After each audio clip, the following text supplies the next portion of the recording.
जी हाँ दोस्तों, नमस्कार। दोस्तों, आप कैसे हैं? मैं उम्मीद कर रहा हूं कि आप सब लोग ठीक होंगे। और लास्ट टाइम पे हमारी जो वीडियो थी वो वीडियो थी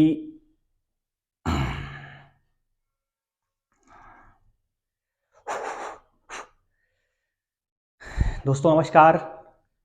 दोस्तों, आप कैसे हैं? मैं उम्मीद कर रहा हूं कि आप सब लोग ठीक होंगे। आपका दिन अच्छा बीत रहा होगा। और दोस्तों, हम आज, जैसा कि आप सबको मालूम है कि हम पॉलिटी के सेक्शन को लेकर आगे बढ़ रहे हैं। कुछ बच्चों ने हमें यह भी हिंट किया है कि सर, टीजीटी और पीजीटी को ध्यान में रखते हुए कुछ पॉलिटी के सेक्शन को आप आगे बढ़ाइए। और मैं टीजीटी पीजीटी को स्पेशली ध्यान में रखते हुए इस पॉलिटी के सेक्शन को लेकर चल रहा हूं, क्योंकि यह समय टीजीटी पीजीटी के एग्जाम को लेकर सक्रिय समय है, जो लगातार बच्चे इन्हीं सब चीजों पर ज्यादा फोकस कर रहे हैं। इससे यह होगा कि टीजीटी पीजीटी क्लासेस तो पूरी ही होंगी, अन्य तरह की परीक्षाओं की तैयारी में लगे हुए बच्चे भी इसका लाभ ले सकेंगे। तो दोस्तों, जैसा कि आप सबको पता है कि हमने संविधान के अंतर्गत कार्यपालिका को प्रारंभ किया है, और भारत एक संघात्मक देश होने के नाते हम कार्यपालिका के दोनों सेक्शन को लेकर चल रहे हैं, अर्थात केंद्रीय सेक्शन को भी और राज्य स्तरीय सेक्शन को भी।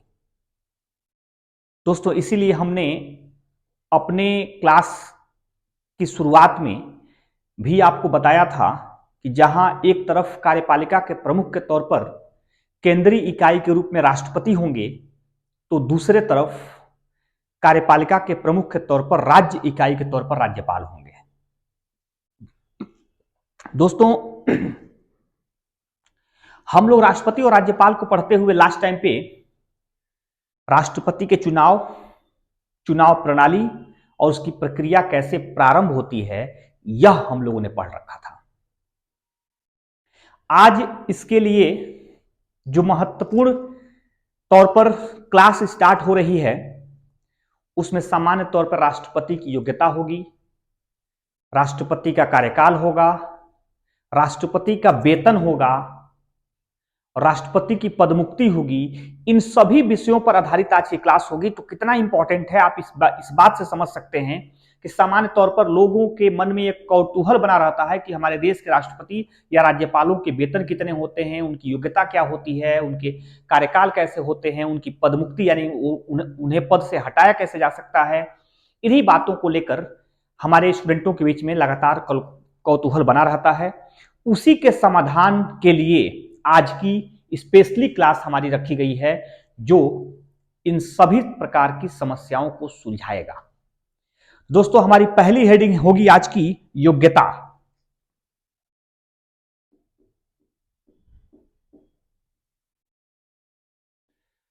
दोस्तों, राष्ट्रपति की तरफ हम योग्यता लिखे हैं, तो यह योग्यता का जो हेडिंग है वह राज्यपाल की तरफ भी होना होगा, क्योंकि आप सबको पता है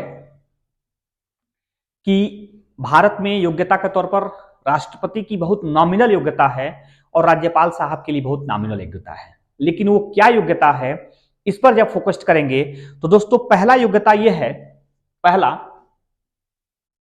कि वह भारत का नागरिक हो। दोस्तों, राष्ट्रपति का नागरिक होना आवश्यक है, और मैं बता दूं कि किस प्रकार के नागरिक होना जरूरी है। दोस्तों, हमारे देश में चाहे कोई भी नागरिक हो, चाहे प्राकृतिक रूप से नागरिक हो या फिर वंशानुगत रूप से नागरिक हो, अर्थात वह विदेशों से आकर भारत की नागरिकता प्राप्त किया हो, तो ऐसे लोग भी भारत के राष्ट्रपति अर्थात संविधान के सर्वोच्च पद पर पहुंच सकते हैं। मेरा कहने का मतलब यह है कि आप मूलतः भारतीय हैं, आप भारत में जन्म लिए हैं, भारत के नागरिक हैं, तो राष्ट्रपति बन सकते हैं। अगर भारत में जन्म नहीं लिए हैं और विदेशी व्यक्ति के तौर पर भारत की नागरिकता आपने ग्रहण किया है, अर्थात आपका जन्म भारत से बाहर हुआ हो और आप भारत की नागरिकता ले चुके हों, तो दोस्तों, उसके बावजूद भी आप भारत के राष्ट्रपति बन सकते हैं। जबकि अमेरिका के राष्ट्रपति बनने के लिए आपको अमेरिका में जन्मा हुआ व्यक्ति ही अमेरिकी नागरिक के तौर पर राष्ट्रपति बन सकता है। अर्थात अमेरिका से बाहर जन्मा व्यक्ति अगर अमेरिका का नागरिकता ले भी लेता है तो उसे अमेरिका का राष्ट्रपति बनने का अधिकार नहीं मिलता है। हमारे राष्ट्रपति में और अमेरिका के राष्ट्रपति के योग्यता में मूल फर्क यह है। दूसरा क्या है कि उसकी उम्र दोस्तों 35 वर्ष से कम न हो, अर्थात उसकी उम्र 35 वर्ष पूरी हो चुकी हो। राष्ट्रपति बनने के लिए दूसरी योग्यता क्या है कि उसकी उम्र 35 वर्ष पूरी हो चुकी हो। जैसा कि आप सबको पता होगा कि सांसद या विधायक बनने के लिए, खासकर मैं लोकसभा की बात कर रहा हूं और विधानसभा की बात कर रहा हूं, इसके लिए 25 वर्ष उम्र चाहिए। राज्यसभा का सांसद बनने के लिए 30 वर्ष उम्र चाहिए, लेकिन राष्ट्रपति और उपराष्ट्रपति बनने के लिए आपके पास 35 वर्ष की उम्र चाहिए, तो आप हमारे देश के संवैधानिक और सर्वोच्च पद पर पहुंच सकते हैं। तीसरा क्या योग्यता है कि उस व्यक्ति के पास लोकसभा सदस्य बनने की योग्यता हो। दोस्तों काफी इंपॉर्टेंट है कि वह व्यक्ति लोकसभा का सदस्य बनने की योग्यता रखता हो, तब जाकर उसे राष्ट्रपति के पद पर पहुंचाया जा सकता है। कुछ और बातें इसके साथ जुड़ती हैं कि वह किसी लाभ के पद पर न हो। दोस्तों जब लाभ का पद देखते हैं तो लाभ के पद में मंत्री, विधायक, सांसद का पद नहीं आता है।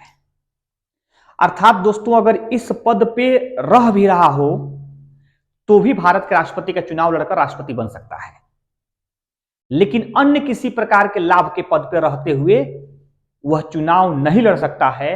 अर्थात सीधा सीधा यह है कि लाभ के पद में सांसद, मंत्री या विधायक जैसे पद को शामिल नहीं किया गया है।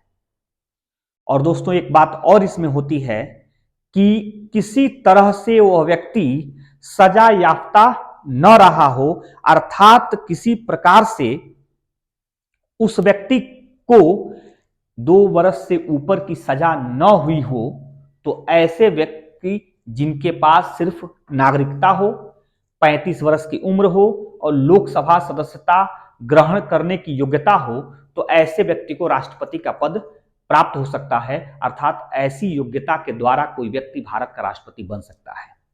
अब हम देखते हैं कि राष्ट्रपति की योग्यता है तो फिर राज्यपाल की क्या योग्यता है, क्योंकि राज्यों में संवैधानिक पद, सबसे बड़ा पद राज्यपाल का होता है, वह भी एक संवैधानिक पद है, तो उसके लिए क्या योग्यता दर्शाया गया है। दोस्तों उसकी भी योग्यता यह है कि वह भारत का नागरिक हो। एक इंपॉर्टेंट है कि वह भारत का नागरिक हो, काफी इंपॉर्टेंट। दोस्तों दूसरा है कि उसकी उम्र भी 35 वर्ष की पूरी हो चुकी हो। अर्थात दोस्तों जैसा राष्ट्रपति के लिए है वैसा ही राज्यपाल के लिए है, इसमें कोई अंतर नहीं है। तीसरा बस उसके साथ यह इंपॉर्टेंट और मेंशन होता है दोस्तों कि जो राज्यपाल बन रहा है, जिस राज्य का राज्यपाल बन रहा है, उस राज्य का वह निवासी न हो। यह उसके लिए बहुत इंपॉर्टेंट है, जो उसकी योग्यता में, प्रमुख योग्यताओं में शामिल किया जाता है। दोस्तों कहीं ना कहीं ये इंपॉर्टेंट है। जैसे मान लीजिए कि आप अगर बिहार के हैं, यदि आप उत्तर प्रदेश के हैं, तो उत्तर प्रदेश का निवासी उत्तर प्रदेश राज्य का राज्यपाल नहीं होगा, बिहार राज्य का निवासी बिहार राज्य का राज्यपाल नहीं होगा, बाकी भारत के सभी राज्यों का वह राज्यपाल बन सकता है। यह भी इंपॉर्टेंट है। बनने के पहले या बनने के साथ वह किसी लाभ के पद पर न रहता हो, लेकिन यहां भी दोस्तों लाभ के पद में मंत्री, विधायक और सांसद का पद शामिल नहीं है। दोस्तों यानी कि राष्ट्रपति बनने के लिए भी 35 वर्ष उम्र, राष्ट्रपति बनने की योग्यताओं में भारत की नागरिकता, और राष्ट्रपति या फिर राज्यपाल दोनों के लिए लाभ के पद पर रहने की कोई जगह नहीं है, तो ऐसे व्यक्ति भारत के राष्ट्रपति या राज्यों के राज्यपाल बन सकते हैं। ये तो दोस्तों हमारे दिखाए गए हैं योग्यता के संबंध में। अब हम देखते हैं कि बाकी चीजों में कौन सी बातों का उल्लेख किया जाता है। अगर दोस्तों कार्यकाल मैं पूछूं, कार्यकाल हेडिंग मैं रखूं कार्यकाल। दूसरा हेडिंग, तीसरा हेडिंग है कार्यकाल का। इधर भी मैं कार्यकाल कर दूं तो दोस्तों ये कार्यकाल तीसरा हेडिंग के तौर पर कार्यकाल है। और राष्ट्रपति राज्यपाल के लिए जो कार्यकाल निर्धारित है हमारे संविधान में, आगे बहुत इसके बारे में डिटेल बताऊंगा, सिर्फ यहां जान लीजिए कि 5 वर्षों का कार्यकाल होता है राष्ट्रपति जी का। और दोस्तों सामान्य तौर पर 5 ही वर्षों का कार्यकाल होता है राज्यपाल जी का। यह संविधान में व्यवस्था है जिसमें भारत के राष्ट्रपति के लिए 5 वर्षों का कार्यकाल और भारत के राज्यों के राज्यपालों के लिए भी 5 वर्षों का कार्यकाल। दोस्तों अगर यहां पे और थोड़ा सा आपको एक्सेस जोड़ दूं तो अमेरिका के जो राष्ट्रपति हैं उनका कार्यकाल 4 वर्षों का होता है। आप याद रखिएगा, कई बार क्वेश्चन पूछा गया है कि अमेरिका के राष्ट्रपति का कार्यकाल कितने वर्ष का होता है, तो 4 वर्ष का होता है। लेकिन दुनिया में दोस्तों एक ऐसा भी राष्ट्रपति है जिसका कार्यकाल सिर्फ 1 वर्ष का होता है। वह राष्ट्रपति है स्विट्जरलैंड के कैंटों के जो प्रमुख होते हैं, वहां के राष्ट्रपति के पद के जैसा पद होता है, वह सिर्फ 1 वर्षों का कार्यकाल निभाता है, अर्थात 1 ही वर्षों का कार्यकाल अवधि होती है। तो स्विट्जरलैंड में 1 वर्ष, अमेरिका में 4 वर्ष और भारत में 5 वर्ष के राष्ट्रपतियों की अवधि देखी जाती है। अगर इससे भी इंपॉर्टेंट कोई हेडिंग है तो मैं बता दूं शपथ। दोस्तों शपथ के बारे में आप जान लें, काफी इंटरेस्टेड है। शपथ के संदर्भ में कौन सी बात कही जाती है?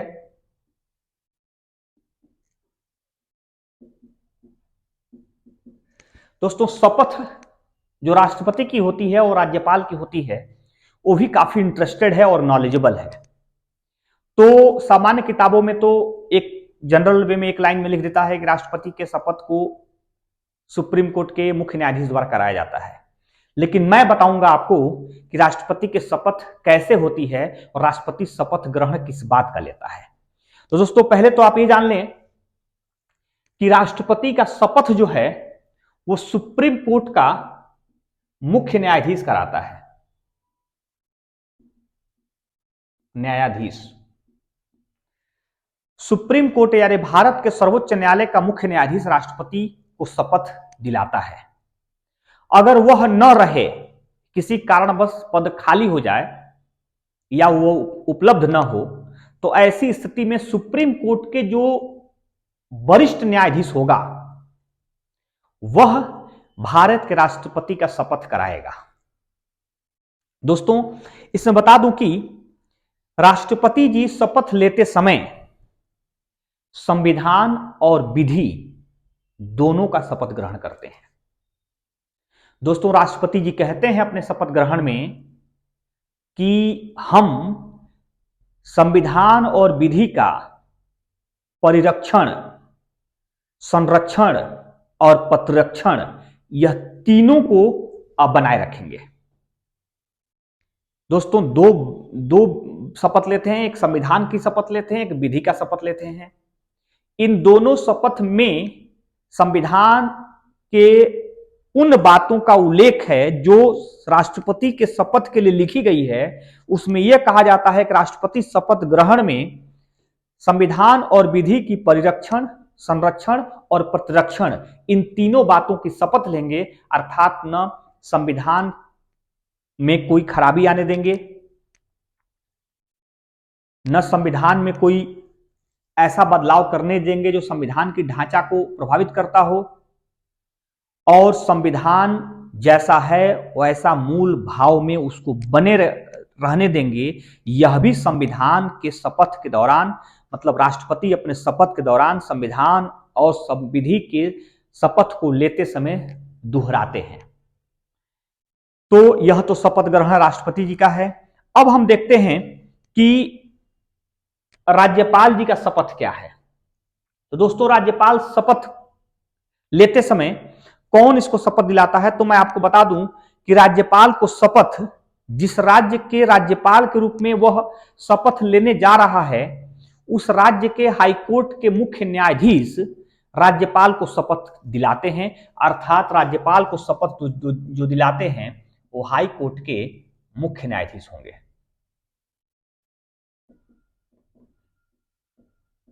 हाई कोर्ट का मुख्य न्यायाधीश राज्यपाल को शपथ दिलाता है और राज्यपाल भी संविधान तथा विधि का शपथ लेते हैं। दोस्तों, जैसे राष्ट्रपति जी संविधान और विधि का शपथ लेते हैं, वैसे राज्यपाल भी संविधान और विधि का शपथ लेते हैं। वह भी इन दोनों अर्थात संविधान और विधि की रक्षा के लिए, प्रतिरक्षा के लिए और परिरक्षण के लिए शपथ लेते हैं तथा अपने कर्तव्यों का ईमानदारी पूर्वक निर्वहन करने के लिए भी शपथ ग्रहण करते हैं। तो दोस्तों, इन दोनों लोगों का शपथ एक काफी बेहतरीन शपथ होता है। जब राष्ट्रपति जी का शपथ होता है तो देश के सर्वोच्च पद का शपथ होता है, उसमें सभी पदाधिकारी निमंत्रण पे होते हैं, सभी संवैधानिक पद वाले लोग वहां पहुंचे हुए होते हैं और एक शानदार कार्यक्रम में राष्ट्रपति जी के शपथ को दिलाया जाता है। ठीक उसी प्रकार के जब राज्यों में राज्यपाल जी का शपथ होता है तो उसके लिए भी काफी वैभवकारी व्यवस्थाएं की जाती हैं, उसमें काफी बेहतरीन माहौल क्रिएट कराया जाता है जिसमें राज्य स्तर के सभी बड़े उच्च पदाधिकारी राष्ट्रपति या राज्यपाल जी के शपथ में भाग लेते हैं। दोस्तों, ये शपथ की बात हो गई। अगर हम बात करें वेतन की और भत्तों की तो क्या स्थिति है उसको देख लेते हैं हम। ये 1 बाय 1 हम आपको बता रहे हैं इसलिए कि आप बहुत ही आसानी तरीके से यह जान सकें कि राष्ट्रपति के साथ क्या वेतन है, क्या भत्ते हैं।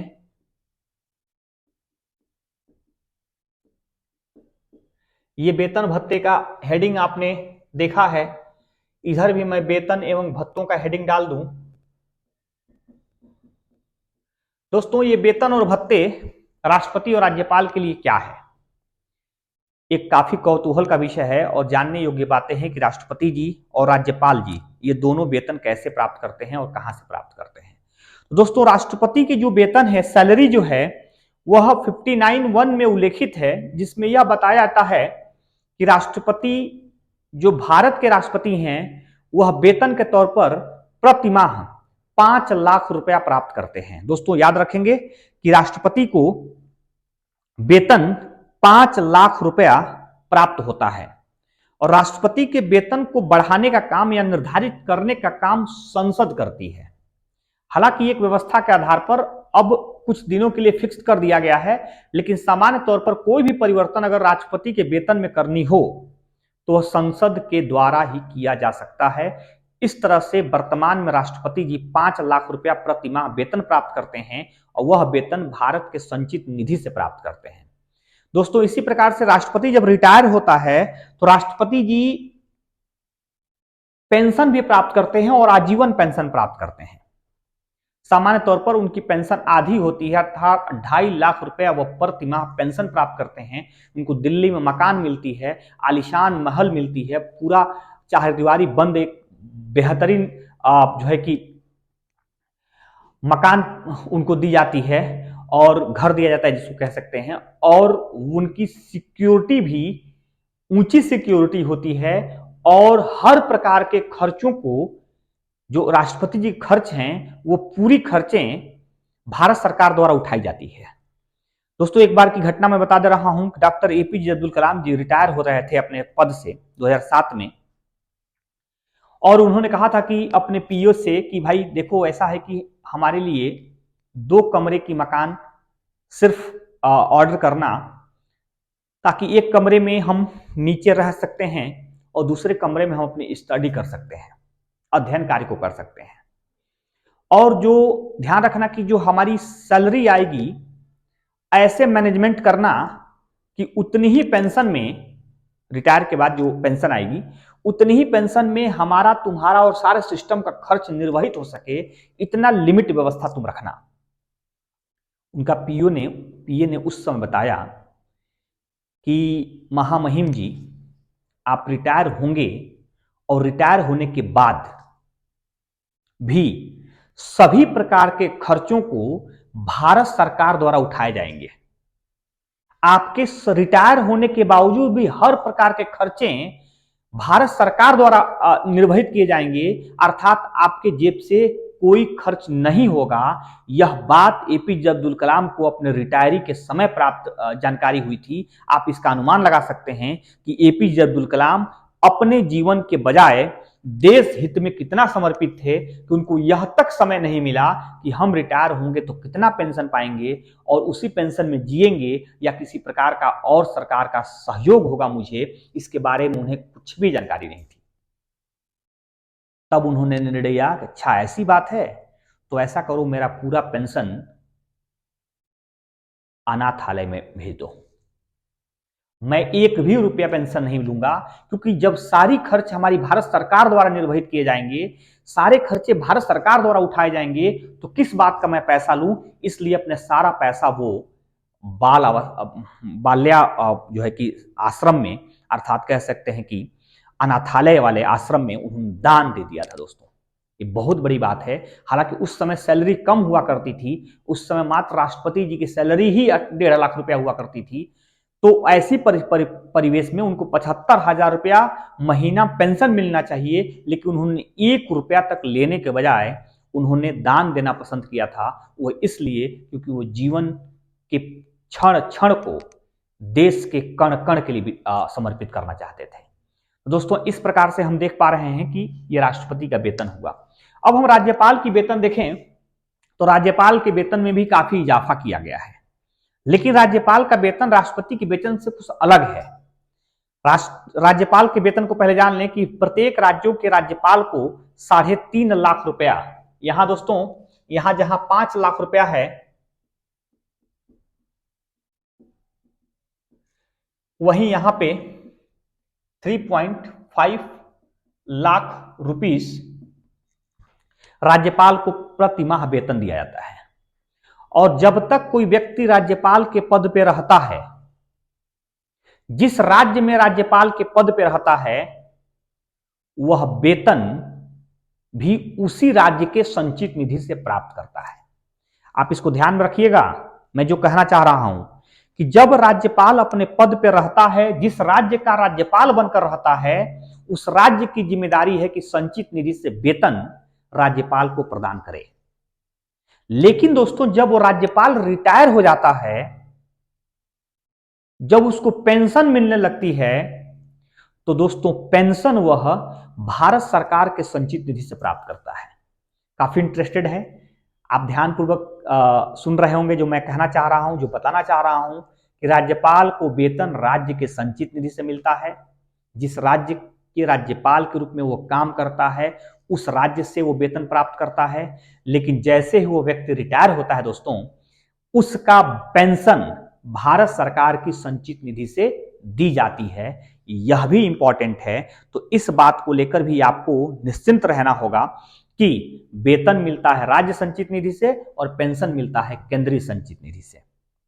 इन दोनों में बेसिक डिफरेंसेस ये है कि इसको पेंशन और वेतन दोनों केंद्रीय संचित निधि से प्राप्त होता है, और इसे वेतन तो केंद्रीय संचित निधि से, राज्य संचित निधि से प्राप्त हो रहा है, लेकिन पेंशन जो है वह केंद्रीय संचित निधि से प्राप्त होता है। दोस्तों अब हम अगला हेडिंग क्या देख रहे हैं। दोस्तों अगला जो हमारा हेडिंग है वो पद मुक्ति का है। काफी इंपॉर्टेंट है पद मुक्ति,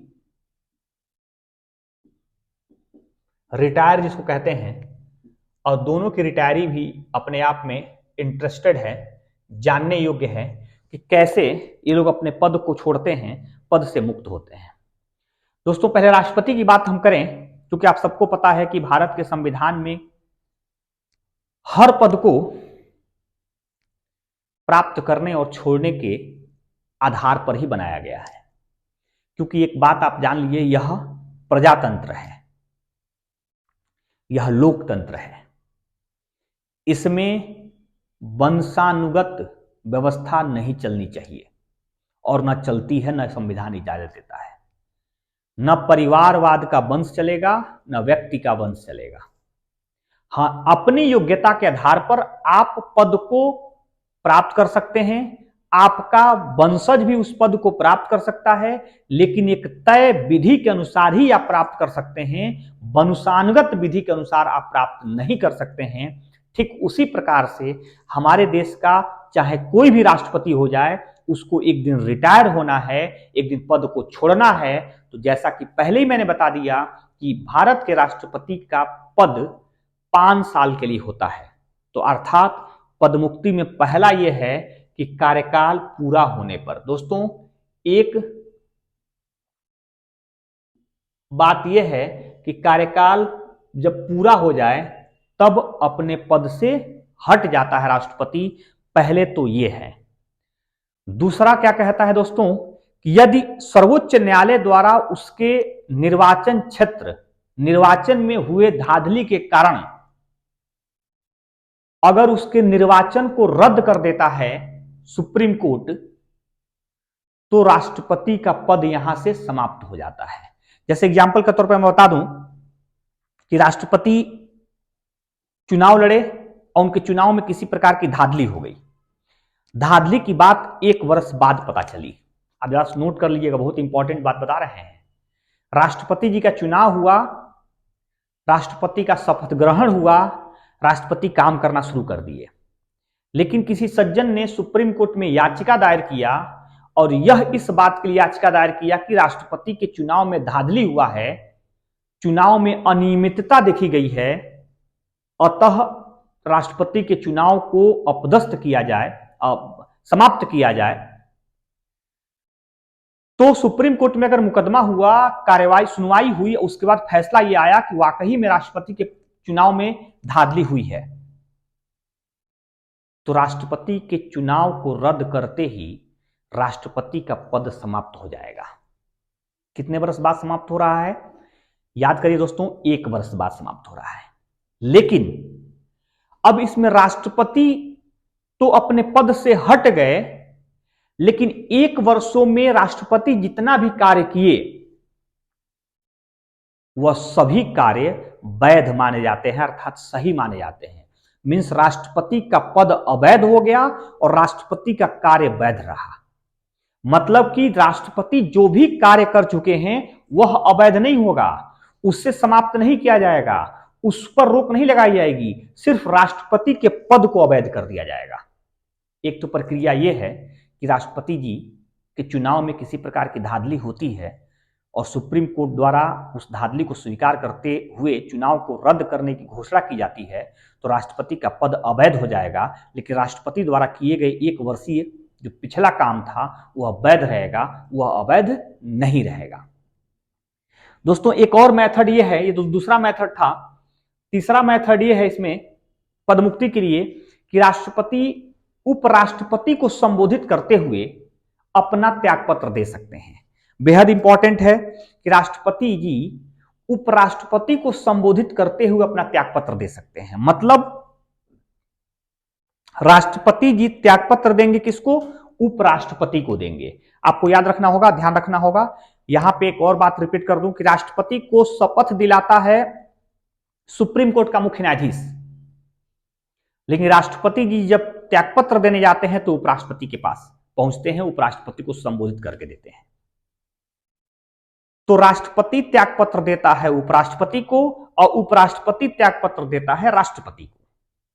लेकिन राष्ट्रपति शपथ ग्रहण करता है सुप्रीम कोर्ट के मुख्य न्यायाधीश से और उपराष्ट्रपति शपथ ग्रहण करता है राष्ट्रपति से। शपथ ग्रहण करते समय डिफरेंसेस है, लेकिन त्यागपत्र ये लोग एक दूसरे को देते हैं। एक तो यह है कि तीसरे प्रकार से वह स्वैच्छिक रूप से कभी भी त्यागपत्र दे सकता है, 5 वर्ष के पहले कभी भी त्यागपत्र दे सकता है। और चौथा जो है दोस्तों वह काफी इंपॉर्टेंट है, वह है राष्ट्रपति पर महाभियोग चलाकर। दोस्तों, अनुच्छेद 61 के अंतर्गत यह कहा जाता है कि राष्ट्रपति पर महाभियोग चलाकर राष्ट्रपति के पद को समाप्त किया जा सकता है। दोस्तों, मैं एक बार और आपको बता दूं कि राष्ट्रपति एक बार कोई बन जाए तो राष्ट्रपति को हटाने की शक्ति किसी को नहीं दी गई है, लेकिन महाभियोग एक ऐसी प्रक्रिया है जिस प्रक्रिया को पूरी कराकर राष्ट्रपति को उनके पद से हटाया जा सकता है।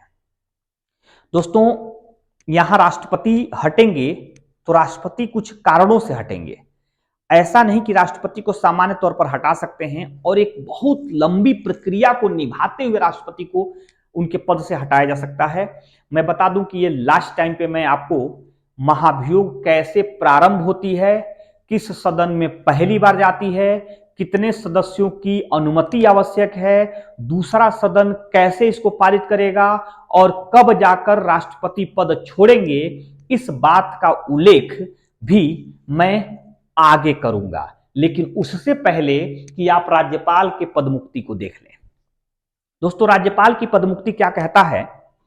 राज्यपाल की पदमुक्ति यह कहता है कि राज्यपाल को पहले तो राज्यपाल 5 वर्ष के लिए अपने पद पर बनते हैं, ये तो आप जानते हैं। अर्थात 5 वर्ष का कार्यकाल पूरा हो जाए तो राज्यपाल अपने पद को छोड़ देते हैं। मतलब राष्ट्रपति जब राज्यपाल को नियुक्ति देते हैं किसी राज्य में राज्यपाल बनाकर, तो उस समय वहीं से फिर 5 वर्ष का कार्यकाल होता है उनका। लेकिन जैसे ही कार्यकाल पूरा होगा वो अपने पद से समाप्त हो जाएंगे, अर्थात पद उनको छोड़ना पड़ेगा। दूसरा राज्यपाल में क्या है, तो पहला है। दूसरा क्या है दोस्तों? दूसरा ये कहता है कि राज्यपाल जी राष्ट्रपति को संबोधित करके अपना त्यागपत्र दे सकते हैं। अर्थात नियुक्ति जब करनी थी तो राष्ट्रपति ने किया था और जिनको पद छोड़ना है, पदमुक्ति होनी है, तो ये राष्ट्रपति को ही संबोधित कर रहे हैं। पहला तो पदमुक्ति में, दूसरा ये इंपॉर्टेंट है। तीसरा कह रहा है कि राष्ट्रपति जी, तीसरा ये कह रहा है कि राज्यपाल त्यागपत्र नहीं देना चाहते हैं लेकिन राज्यपाल को हटाना जरूरी हो गया हो, तो फिर राज्यपाल कैसे हटेगा? क्या महाभियोग लाया जाएगा उनके ऊपर या क्या होगा? तो इसमें बहुत सरल प्रक्रिया है। राष्ट्रपति के प्रसाद पर्यंत राज्यपाल अपने पद पर बना रह सकता है। अर्थात दोस्तों, जब राष्ट्रपति जी चाहें तभी राज्यपाल को पद से हटा सकते हैं।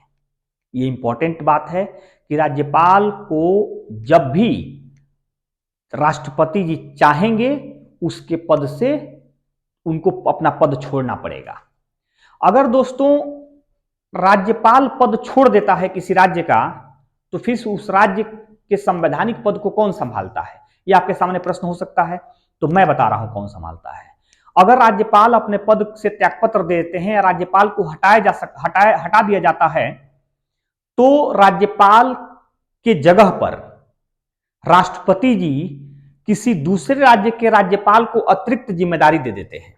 जैसे मान लीजिए उत्तर प्रदेश के राज्यपाल को हटा दिया गया, तो बिहार के राज्यपाल को अतिरिक्त जिम्मेदारी दे दी जाएगी, अर्थात उत्तर प्रदेश के राज्यपाल के रूप में भी उन्हें काम करने का मौका दे दिया जाएगा।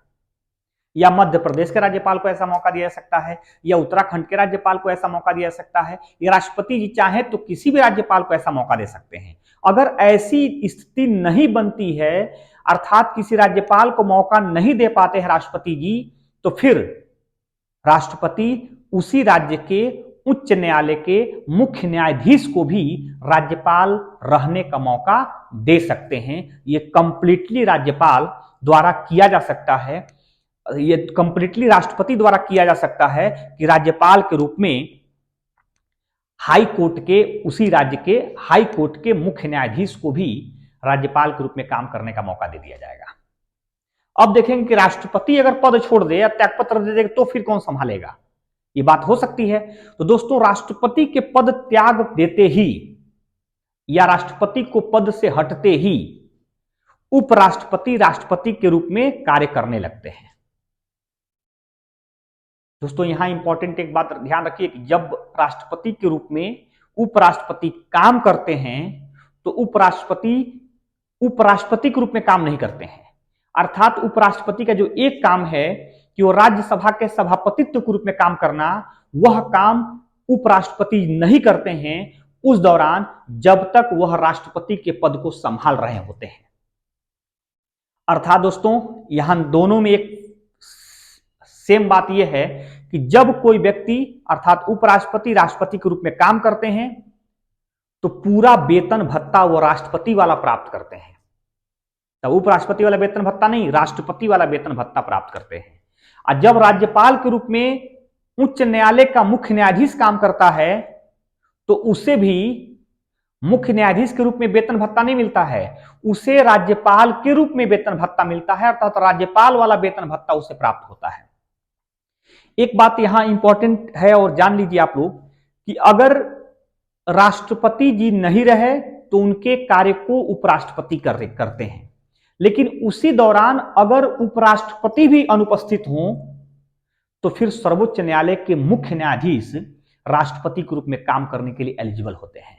अर्थात दोस्तों एक बार ऐसी घटना घटी थी हमारे देश में जब जाकिर हुसैन साहब की डेथ हो गई थी और जाकिर हुसैन की अचानक से डेथ हो गई और उस दौरान उपराष्ट्रपति जो थे वह राष्ट्रपति के चुनाव लड़ने के लिए आ गए। अर्थात राष्ट्रपति के रूप में वो काम नहीं करेंगे, तो राष्ट्रपति का पद था नहीं, उपराष्ट्रपति अब चुनाव लड़ने चले आए तो पहुंच गया यह व्यवस्था मुख्य न्यायाधीश तक, अर्थात सुप्रीम कोर्ट के मुख्य न्यायाधीश तक। और उस समय मोहम्मद हिदायतुल्ला भारत के सुप्रीम कोर्ट में मुख्य न्यायाधीश के पद पर काम कर रहे थे। दोस्तों मैं बता दूं कि उसी दौरान उन्हें राष्ट्रपति के रूप में काम करने का, कार्यकारी रूप में काम करने का मौका प्राप्त हुआ था। इसीलिए हम लोग जब भी प्रश्न बनता है यह कि भारत के सुप्रीम कोर्ट का वह कौन मुख्य न्यायाधीश था जो राष्ट्रपति के रूप में कार्यकारी रूप में काम किया था, राष्ट्रपति के कार्यकारी पद के रूप में काम किया था, तो दोस्तों मोहम्मद हिदायतुल्ला वह पहले सुप्रीम कोर्ट के मुख्य न्यायाधीश हुए जो राष्ट्रपति के रूप में भी, कार्यकारी राष्ट्रपति के रूप में काम किए थे, वो पहले मुख्य न्यायाधीश हुए। तो दोस्तों इस तरह से आपके लिए जो मैंने 61वां आर्टिकल में महाभियोग बताया था यह कंप्लीट प्रक्रिया है और इसको मैं अगले वीडियो में आपको स्टार्ट करके आपको पूरी बारीकी से समझाने का प्रयास करूंगा कि अगर राष्ट्रपति अपने पद को नहीं छोड़ता है और राष्ट्रपति को पद से हटाना जरूरी है तो उसके ऊपर महाभियोग लगाई जाएगी। और महाभियोग कैसे लगाई जाती है, महाभियोग की प्रक्रिया कैसे पूरी होती है दोस्तों, और महाभियोग अब तक कितने राष्ट्रपतियों पर लगाया गया है कि नहीं लगाया गया है, इस पूरी जानकारी को आपको अगले वीडियो में लेकर आऊंगा। तो दोस्तों ये वीडियो कैसा लगा, अगर वीडियो का कंटेंट बढ़िया हो तो आप अपने दोस्तों को शेयर कीजिए, वीडियो को लाइक कीजिए। आप हमारे नए व्यूअर्स होंगे दोस्तों तो चैनल को सब्सक्राइब करके ऐसी इंपॉर्टेंट वीडियो प्राप्त करने का अवसर प्राप्त करें। दोस्तों आप पूरा वीडियो देखें, इसके लिए आपको बहुत बहुत धन्यवाद। Thank you.